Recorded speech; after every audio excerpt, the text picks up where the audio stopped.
والتفت الساق بالساق إلى ربك يومئذ المساق. بسم الله الرحمن الرحيم. الحمد لله رب العالمين،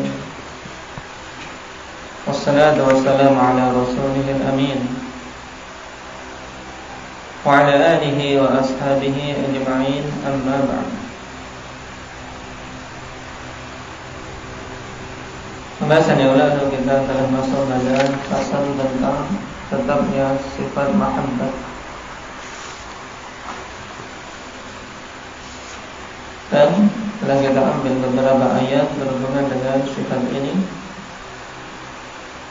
Di antaranya firman Allah Subhanahu wa taala, "Innallaha yuhibbut tawwabin wa yuhibbul mutatahhirin." Taubah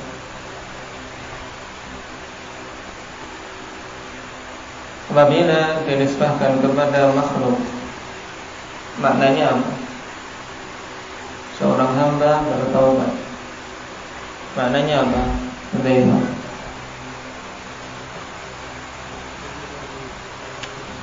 Dan merujuk dari dosa-dosanya, kembali kepada Allah Subhanahu wa taala, meminta ampunan kepadanya dari dosa-dosa yang dilakukan. Adapun ketika taubat tersebut diidhafahkan kepada Allah, taubatullah, dan juga di antara namanya adalah At-Tawwab, maka maknanya apa? Hendak ya alif.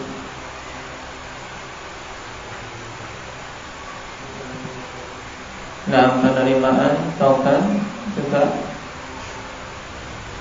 pemberian taufik. Nah, dikarenakan taubatullah ada dua jenis, yaitu idnun wa taufik dan qabulun wa i'tidan, pengizinan dan memberikan taufik kepada hamba untuk bertaubat. Kemudian penerimaan dan dianggapnya taubat si hamba tadi.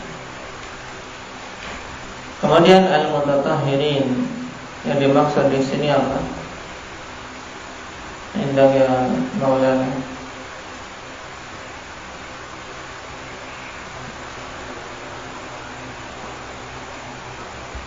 Nah, orang-orang yang senantiasa menjaga kesucian, baik secara zahir maupun secara maknawi, zahir maupun batinnya. Baik. Kita lanjutkan pada ayat berikutnya. Wa qawluhu fasawfa ya'tillahu biqaumin yuhibbuhum wa yuhibbuna. Baik, masih belum. Wa qawluhu ta'ala, qul in kuntum tuhibbunallaha fattabi'uni yuhibbukumullah. Katakanlah, apabila kalian mencintai Allah Subhanahu wa taala, maka ikutilah aku, sehingga Allah Subhanahu wa taala mencintai kalian.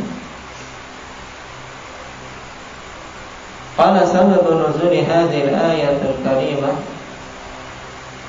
kama dzakarahu Ibnu Katsir wa ghayruhu anna qauman za'amu annahum yuhibbuna Allah fabtalahum Allah, ay ikhtabarahum bihadhihi al-ayat. Sebab turunnya ayat yang mulia ini sebagaimana disebutkan oleh Ibnu Katsir dan yang lainnya, bahwasanya suatu kaum mereka menyangka bahwasanya mereka mencintai Allah Subhanahu wa taala, maka Allah Subhanahu wa taala pun memuji mereka. Nah, dengan ayat ini, makanya ayat ini juga dikenal dengan apa? Sebutan ayatul mihnah, ayat ikhtibar, yaitu ayat ujian. Ujian bagi siapa? Ujian bagi mereka-mereka yang mengaku mencintai Allah Subhanahu wa taala. Fa hiya hakimatun ala kulli man idda'a mahabbatallah wa laysa huwa ala tariqatil muhammadiyyah bi annahu kadhibun fi da'wah. Sebab ayat ini adalah hakim atas semua orang yang mengaku-ngaku mencintai Allah dalam keadaan dia tidak berada di atas jalan Nabi kita Muhammad SAW, tidak berada di atas bimbingan beliau SAW. Maka ayat ini dengan tegas menghukumi bahwasanya dia itu kadzibun fi da'wah, yaitu dusta pada pengakuannya. Kenapa?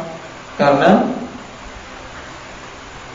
seorang yang mengaku mencintai Allah harusnya mengikuti sunnah-sunnah Rasul SAW, sebagaimana dalam ayat tersebut, fattabi'uni in kuntum tuhibbunallah fattabi'uni. Ini kalimat yang Allah Subhanahu wa taala perintahkan agar Nabi SAW katakan kepada kaum tersebut. Jika kalian mencintai Allah, maka ikutilah aku.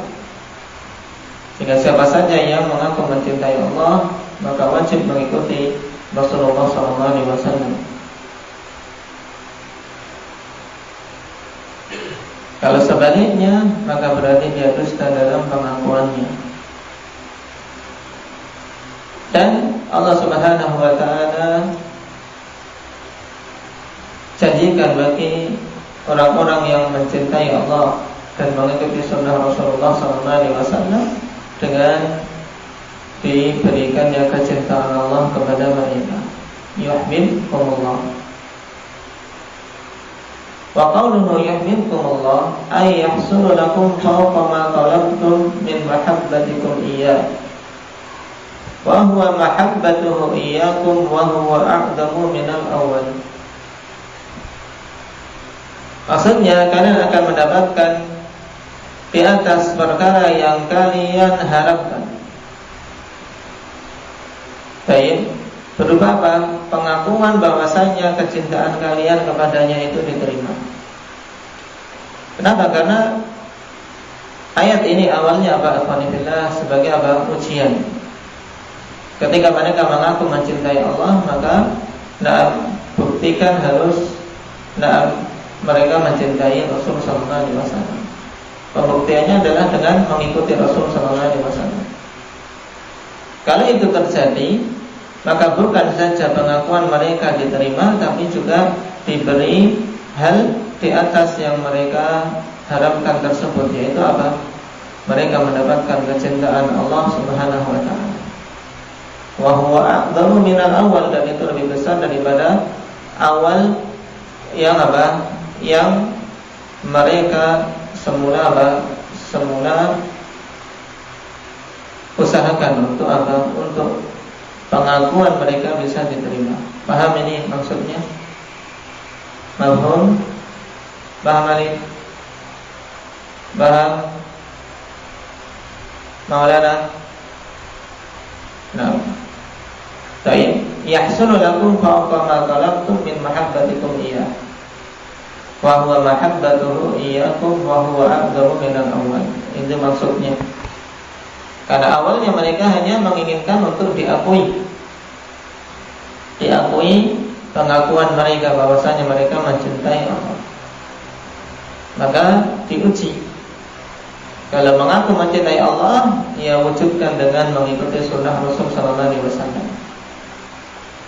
Nah, tapi ternyata Allah Subhanahu wa taala berikan anugerah yang lebih besar daripada sekedar diterimanya pengakuan tersebut. Nah, tapi apa? Ditambah yuhibbukumullah. Ya, Allah Subhanahu wa taala cintai mereka. Jadi diakui pernyataan mereka, dan Allah Subhanahu wa taala balas dengan apa? Dengan anugerah yang besar, yaitu dicintainya mereka oleh Allah Subhanahu wa taala.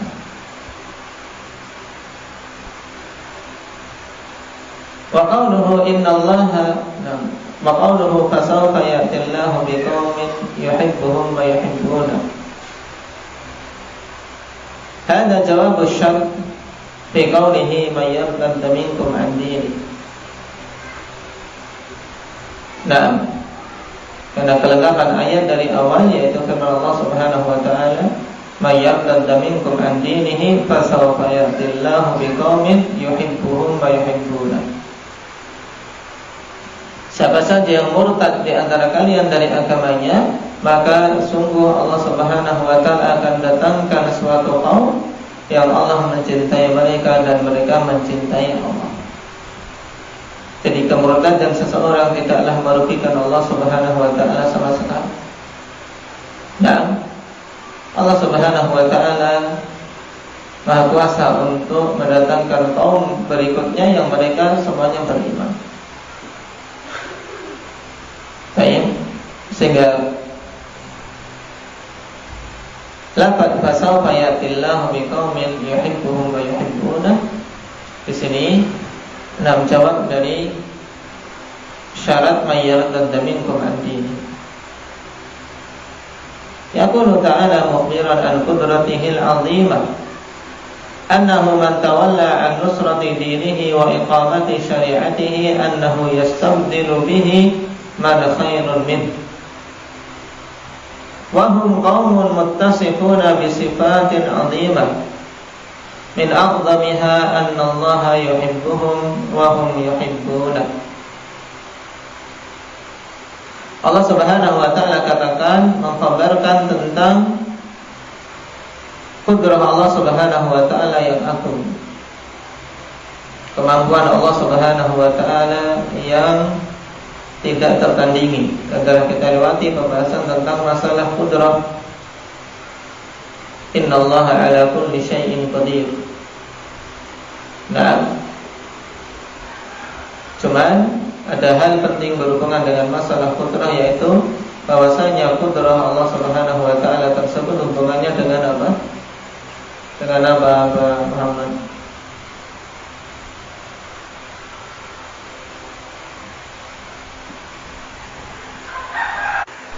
Nah, berhubungan dengan perkara-perkara yang mungkin. Adapun perkara-perkara yang mustahil, maka itu tidak ada hubungannya dengan kudrah Allah Subhanahu wa taala.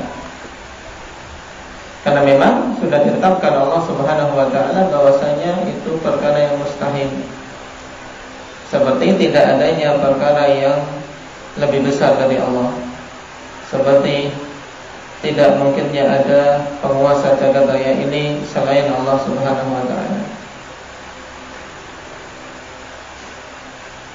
Nah, Allah Subhanahu wa taala kabarkan dalam ayat ini tentang kudrahnya yang maha agung, yaitu bahwasanya siapa saja yang berpaling dari menolong agamanya dan berpaling dari menegakkan syariatnya, maka Allah akan mengganti dengan suatu kaum yang lebih bagus dari mereka.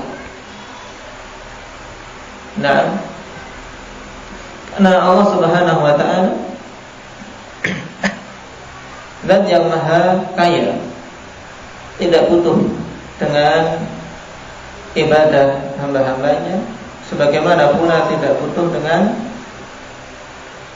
usaha serta perjuangan mereka. Tapi semua itu hakikatnya adalah kembali kepada hamba-hamba tersebut. Maka tatkala mereka kufur, enggan menerima syariat Allah, Allah Maha mampu untuk membinasakan mereka. Kemudian Allah ganti dengan kaum berikutnya yang mau beribadah kepadanya. Baik. Annahu yastabdilu bihi man khairun minhu. Bahwasanya Allah akan mengganti dengan kaum yang lebih bagus darinya. Wa hum qaumun muttasifuna bi sifatin 'azimah. Yaitu kaum, mereka itu adalah kaum yang disifati dengan sifat-sifat yang agung. Min a'zamiha anna Allah yuhibbuhum wa yuhibbuna. Dan di antara sifat yang paling agung yang Allah Subhanahu wa taala sebutkan di situ, bahkan yang pertama kali disebutkan bahwasanya Allah Subhanahu wa taala mencintai mereka dan mereka mencintai Allah. Ini cukup untuk suatu kaum mendapatkan kemuliaan di sisi Allah Subhanahu wa taala tatkala Allah mencintai mereka. Kemudian sifat berikutnya apa? Yuhibbuhum wa yuhibbuna, adillatin 'alal mu'minin. Mereka memiliki sifat lemah lembut terhadap orang-orang yang beriman.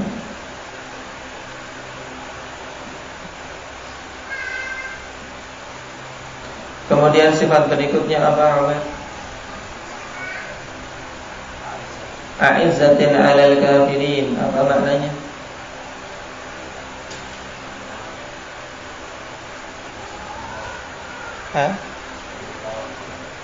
Memiliki izzah, memiliki kemuliaan di atas orang-orang kafir, bersikap keras pada mereka.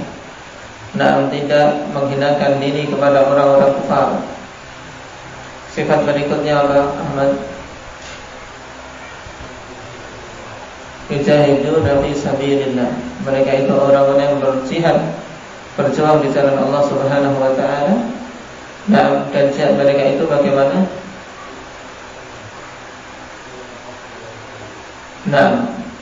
Tidak pernah kendar terhadap celaan orang-orang yang mencela. Ini sifat berikutnya. La yakhafuna lawmata laim.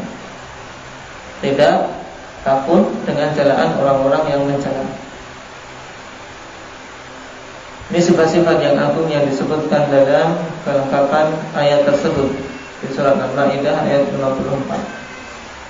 Bagus kalau seorang menghafalnya, yang belum sampai di surat tersebut dihafal secara sempurna. Tayyib.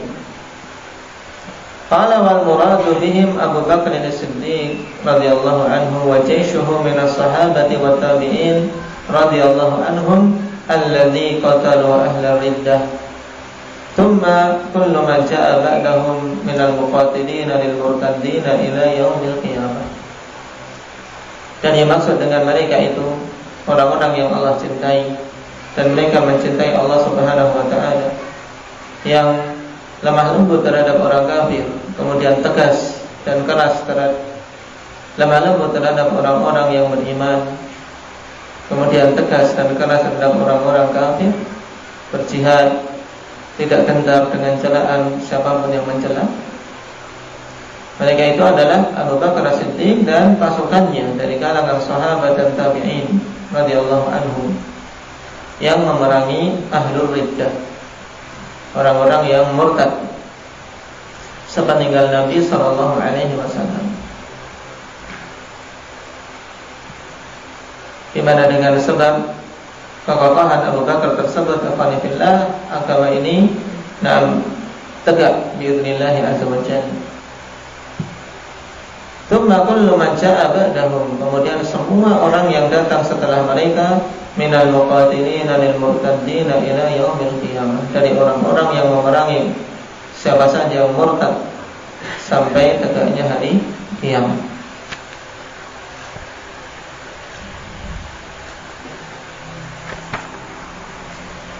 Wa qawluhu ta'ala innallaha yuhibbul ladzina yuqatiluna fi sabilihi saffan ka'annahum bunyanun marsus. Sesungguhnya Allah Subhanahu wa taala mencintai orang-orang yang berperang di jalannya. Qala ikhbarun minhu mu'akkadun annahu subhanahu yuhibbu man ittasafa bihadhihi sifat. Ini merupakan khabar dari Allah Subhanahu wa taala yang dikuatkan, muakkad, yaitu dengan huruf apa? Taukid apa di sini Talha? Ikhbarun minhu muakkad. Nah, muakkidnya apa? Dengan inna. Allah Subhanahu wa taala tegaskan innallaha, sungguhnya Allah Subhanahu wa taala yuhibbul ladzina yuqatiluna fi sabilihi, mencintai orang-orang yang berjuang di jalannya. Allah Subhanahu yuhibbu man ittasafa bihadhihi sifat.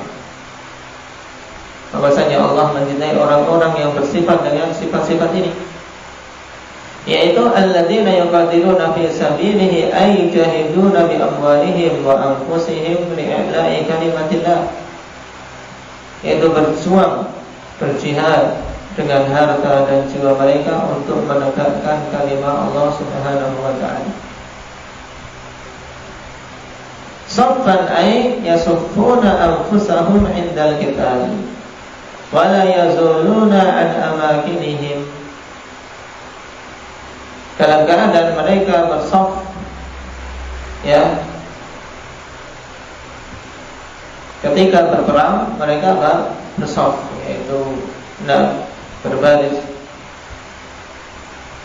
di tempat masing-masing dan tidak meninggalkan tempat-tempat mereka. Ketika berada di benteng-benteng pertahanan maka mereka tidak meninggalkannya.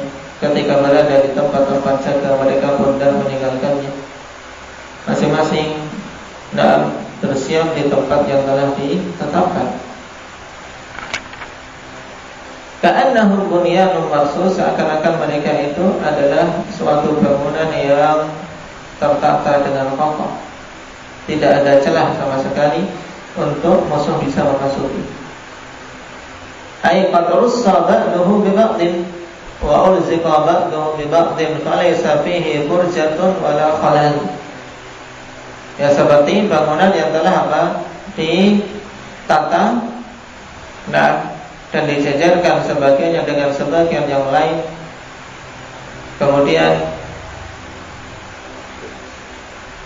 ulziqa ba'dahu bi ba'din, masing-masingnya tayyib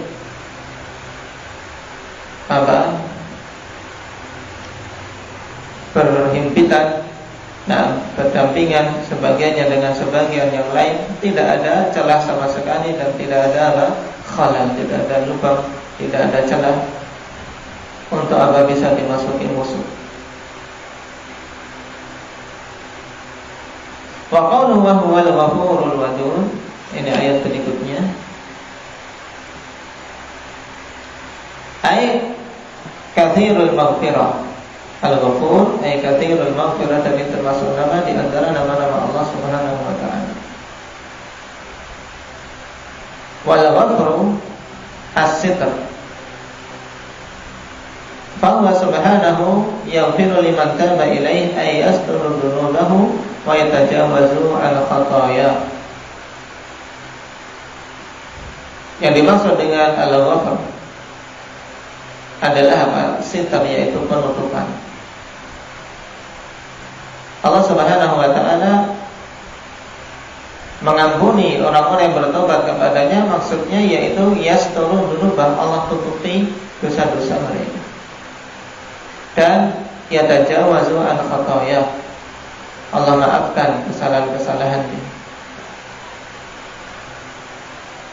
Dan ini merupakan bentuk kepemurahan Allah Subhanahu wa taala yang jangan sampai kita menyia-nyiakannya.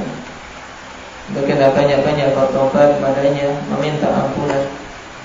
Dalam banyak ayat Allah Subhanahu wa taala buka peluang besar-besar untuk kita istighfar. Di antaranya di sepertiga malam yang terakhir Allah turun ke langit dunia mengatakan, man yastaghfiruni fa'aghfirullah, siapa yang meminta ampunan kepadaku maka akan aku ampuni. Al-wadud minal wud wa huwa khalisul hubb, fa huwa subhanahu wadudun bima'na annahu yuhibbu ahla ta'atih.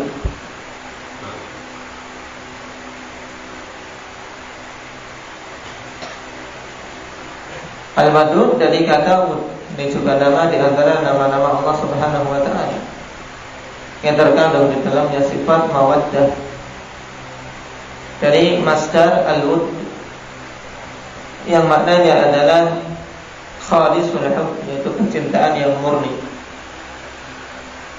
Dan Allah Subhanahu wa taala itu adalah al-wadud, maknanya bahwasanya Allah mencintai orang-orang yang melakukan ketaatan kepadanya. Wa fi dzikri hadaini al-ismaini al-karimaini muqtarinaini sirrun latifun wa huwa annahu yuhibbu 'abdahu ba'da al-maghfirah fayaghfiru lahu wa yuhibbuhu ba'da dzalik. Dan pada penyebutan dua nama ini, alhamdulillah, wa huwal ghafurul wadud, al-ghafur kemudian digantikan dengan al-wadud. Digandengkannya dua nama yang mulia ini, padanya ada rahasia yang tersembunyi, yaitu bahwasanya Allah Subhanahu wa taala mencintai hambanya setelah dia memberikan ampunan. Ketika hamba mau meminta ampunan, alhamdulillah, maka itu salah satu sebab dia mendapatkan kecintaan dari Allah. sehingga Allah ampuni dia dan Allah berikan kecintaan kepadanya setelah itu. Dan ini menunjukkan betapa sayangnya Allah terhadap hamba-hambanya, betapa Allah menghendaki mereka untuk apa? Menjadi hamba-hamba yang mau meminta ampun. Sehingga banyak sekali ayat maupun hadis memberikan dorongan untuk kita minta ampunan kepadanya. Bahkan Ibnu Qayyim rahimahullah ta'ala tegaskan, terkadang seorang setelah taubat kondisinya lebih bagus daripada ketika sebelum melakukan maksiat. Kenapa? Karena ketika dia bermaksiat kemudian betul-betul bertobat, mengakui kesalahannya, akan semakin tumbuh rasa penghinaan diri kepada Allah Subhanahu wa ta'ala. Merasa dia itu makhluk yang rendah, yang penuh kesalahan, sehingga butuh sekali terhadap ampunan dari Allah Subhanahu wa ta'ala. Sehingga apa? Ketika berdoa memelas, ketika meminta ampunan juga penuh harap. Berbeda dengan seorang yang terkadang menganggap dirinya bersih dari dosa, akhirnya muncul ujub, muncul bangga diri, dan yang seperti ini lebih berbahaya. Nah, seorang beribadah dalam keadaan ujub, ini salah satu sebab akan rusaknya banyak ibadah-ibadah yang dia lakukan. Nasallallahu alaihi. Adapun selanjutnya insyaallah kita akan pada pertemuan yang akan datang. Nakaibiha wa alhamdulillah subhanallahi wa bihamdihi asyhadu an la ilaha illallah